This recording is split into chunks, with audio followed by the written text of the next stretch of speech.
Thank you for joining us today. This is the Wise County Public Schools ITRT's first ever Tech Share. I am Jesse Roberts, and I am joined today by Jason Hicks, Daniel Vanover, and Kevin Marcus. We are each going to share a cool piece of technology that we are very excited about. And after our presentation day, stick around because we're going to discuss our upcoming professional developments. And I want to kick it over to Mr. Hicks, and we will get started. Okay, I have a couple of apps and an app and a device that I would like to share with you. And the first one that we're going to look at is PhotoMath. PhotoMath is super cool, and for a person who is never a math guy at all, you can see this app you can scan any kind of equation that you got there. It will work that problem out for you and give you the answer. Not only that, it will also show a student the steps to work that problem as well. And so before we panic out and think we don't want to use this at all, we were able to look in the books forever in the back and get the answer. So it's really not all that new. I actually had a parent tell me this week, that I shared him out, that this was a middle school parents' homework dream to be able to help their kids with. So pretty neat little app to be able to work, and then it should be able to have a lot of benefits for our parents and their students as well. Next thing that I thought was really cool that stumbled upon is these microscopes now that you can just attach them to a cell phone, or it could even be an older cell phone. It doesn't have to be a working cell phone as far as having a cell service on it, but use these as cameras to be able to look at things. And you can find these, they're very inexpensive. Some of them are, as cheap as under $4. You can get them as they will go up to 150 times. So depending upon what your needs are and those kind of things, these are pretty useful deals, just be inexpensive and coolness factor to be able to use in a science classroom or a life science classroom where you maybe not have a whole lot of microscopes or even access to microscopes. So those are a neat tool to use. Like I said, they're very inexpensive, and if you don't have $3 or $4 or $6 to spend on one, here's an article. Take a glass bead and get up to 1,000 times microscope there. So you can find a glass bead for about a penny. So that's the tech share that I want to share with you. A couple of things that are cool, and I'll turn it over to Mr. Vanover. Right. Hey guys, got a couple things that really is just awesome to me. One of the things that I want to show you here, and I'll go ahead and share my screen with you. This one is called Typing Club. And what Typing Club does, it is a curriculum for anyone to learn how to type better. So you can start out in kindergarten. They've got lessons that are all the way down to the kindergarten level of just letter recognition if you want. So we can look at, just real quick, their very first lesson comes down to like the F and J keys, and it walks you through, okay, well, you need to type the F key, so you put your finger on the home row keys, and then you type the J key, and it walks the kids through an entire typing curriculum. Now, these are 1,000 or more lessons that are available for kids to be able to type from, and this is totally free for you to be able to set up an account and learn to type using Typing Club. So this is a really, really neat little online web tool that you can use with your students, whether it's just a regular resource for computer lab, or if you wanted to replace your entire keyboard and curriculum, you could use Typing Club, and it would allow you to teach your kids through that. The other one that I was going to show you is an app. It's actually for Android or for iOS, and it's from Google. It's called PhotoScan. And what PhotoScan does is it allows you to take those pictures that you do not have a digital copy of. So if you have an old picture of your family or something like that, you can take PhotoScan and you simply line it up, and it's going to tell you go ahead and snap the picture. So it snaps a picture, and then it says, okay, now I want you to move the phone up here to these dots, move it down there to that dot, move it over here, move it up there. And it's taking 5 different pictures, and it's going to mesh those pictures together, and it's going to create a digital version of that picture for you. that you can then save to your Google Photos. So now I have a digital copy of a printed image that I once had that I never had a digital copy of before. I can save it to my Google Photos. I can share it up on Facebook or Twitter or however I want to do it. So that's another really, really neat tool that you're able to use, and it's totally free as well. It's Google Photos Scan. And so it's another one I really recommend that you check out sometime. And so I'm going to pass it over to Kevin, and I hope to see you guys next week in our training. Well, hello, everybody. What I'm going to bring to you today is Nearpod and ThinkLink.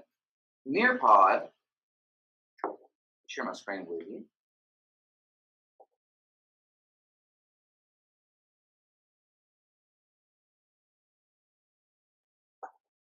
Nearpod is an interactive presentation and assessment tool that works great with students. What you can go in and do is you can create presentations that you can push out to them. They can log in with phones, Chromebooks, whatever device they have. They can see it, you can be self-guided, or you can do it and lead it in the class. You can also go in with this and you can purchase lessons yourself, kind of like Teachers Pay Teachers.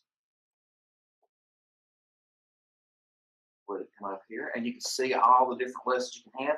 Also, if you have any of the Google Cardboards or VR viewers, you can go in and you can get the lessons for the VR and have interactive lessons with the students so you can immerse them directly in what you're studying. It's a great program, easy to use, worth checking out. The other thing I'd like to share with you is ThinkLink. Log in. And let me refresh that. Okay, well, looks like ThinkLink might be down right now. So I'll just go ahead and give you a real quick rundown of what ThinkLink is. ThinkLink allows you to go in and create interactive pictures for the classroom where students can go over and they can hover over certain parts of it and get information.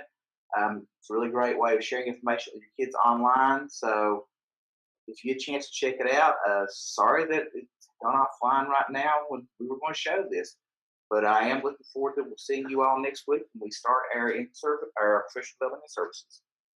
And we pass them right over to Mr. Roberts. Okay, I have two interesting things to share with you today. One is called Open Dyslexic.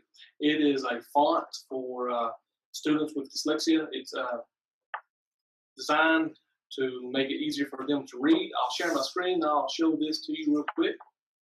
And the second one is called the Chrome Music Lab.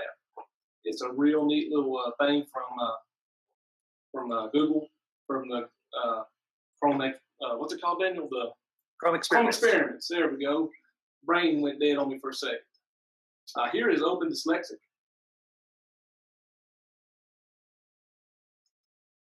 The website I found is just opendyslexic.org. Like I said, it's an open source font, so anybody can download and use it. It includes regular, bold, italicized, and bold, italicized style. So anything that your students are typing or anything you're typing up for students, this would be great for. This would be great for our special needs teachers. The next thing is the Chrome Music Lab. There's many different parts of it. I'm going to show you the rhythm part today. The Chrome Music Lab is a way to introduce students into music.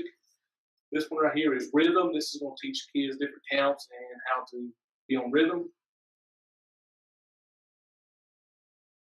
You have many different instruments to choose from. Here's a drum and a triangle, a snare drum and a bass drum, and some other interesting things. The way it works is you have your bars down here, and you just click on the different sound that you want for each bar. And at the end, you hit play, and it will play that combination for you. That's one way you can do this with students. Here's another one I found that I thought was interesting was this piano icon right here is teaching kids chords on the piano. I am not musically inclined, so this is something I thought was just interesting, just me playing around with, seeing the different chords on the piano. That is all I have for you today. Now, Daniel is going to talk about our upcoming professional developments. We really look forward to doing those for you guys, and we hope to see you next week. All right, so starting next Thursday, we're going to start into our spring professional development season.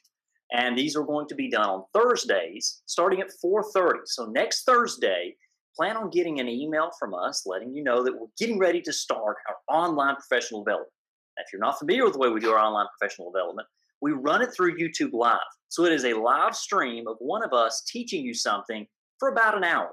The great thing about that hour is you're going to get one recertification credit for that hour of professional development.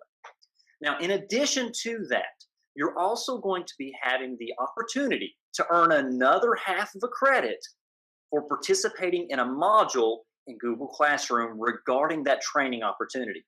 So next week, we're actually going to be doing a training on Google Classroom. Jesse's going to show us Google Classroom. He's going to walk you through the steps to set up your own Google Classroom. And then your module will be to create a Google Classroom. You're going to invite our dummy account. It's going to be ITRT@wisek12.org, and we'll share that with you in the training. But you'll be able to invite that student in there and assign a few assignments to that student, make a few announcements to that student to show us that you're proficient in Google Classroom. Once you've done that, then you will earn an entire 1.5 credit for your recertification.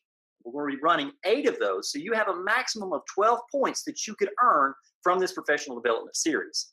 Now, if we have a snow day on one of those Thursdays, the training will be bumped up to 1:30 on that day. So instead of a 4:30 training on a snow day, you're going to be seeing a 1:30 training. We see that snow day training is really one of those things that that folks really like to see and they really like to do.